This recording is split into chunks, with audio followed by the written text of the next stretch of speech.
So good to be with you, church. It's Travis.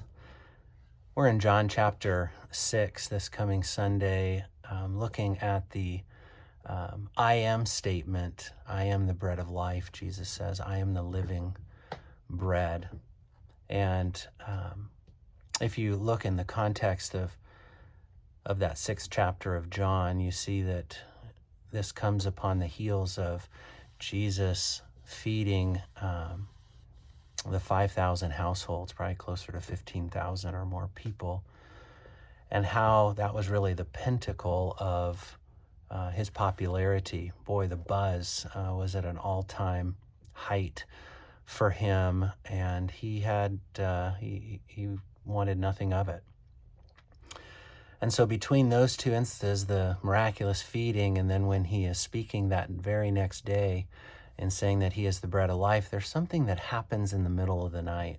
It's with the disciples. They're upon the boat. Jesus is not with them. He had snuck away to the mountain to be with his Father, and he appeared to the disciples in the middle of the night as they were struggling at the oars during a bit of a storm. And as he approached the boat, he said these very simple words. He said, it is I, in verse 20 of chapter 6, it is I, do not be afraid.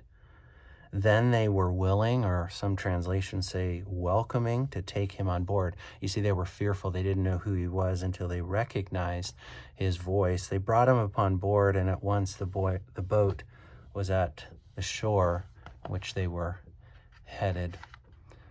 I started looking a little bit closer at the literal translation of those couple of words, and I think we miss the succinct and simplistic nature of what Jesus said. He literally said, or at least the way that John records it, I am no fear.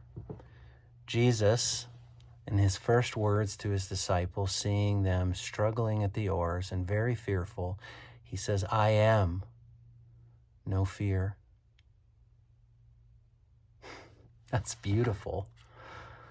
I think about that next day.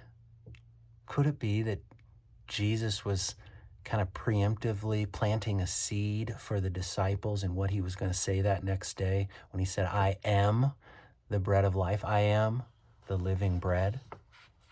You see, the people, when they heard that, they were not looking for what Jesus was exemplifying.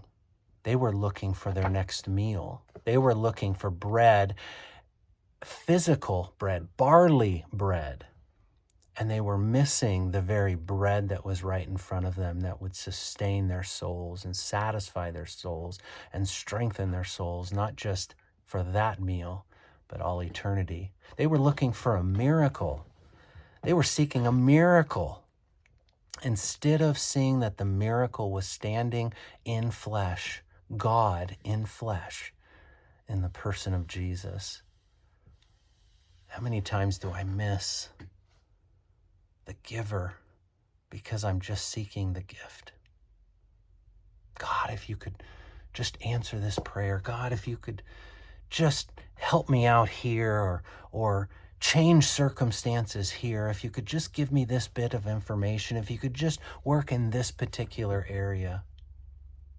And I'm not saying that those prayers are not good.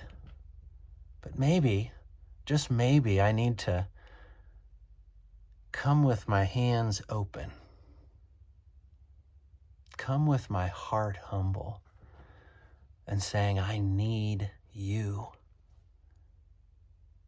I'm hungry.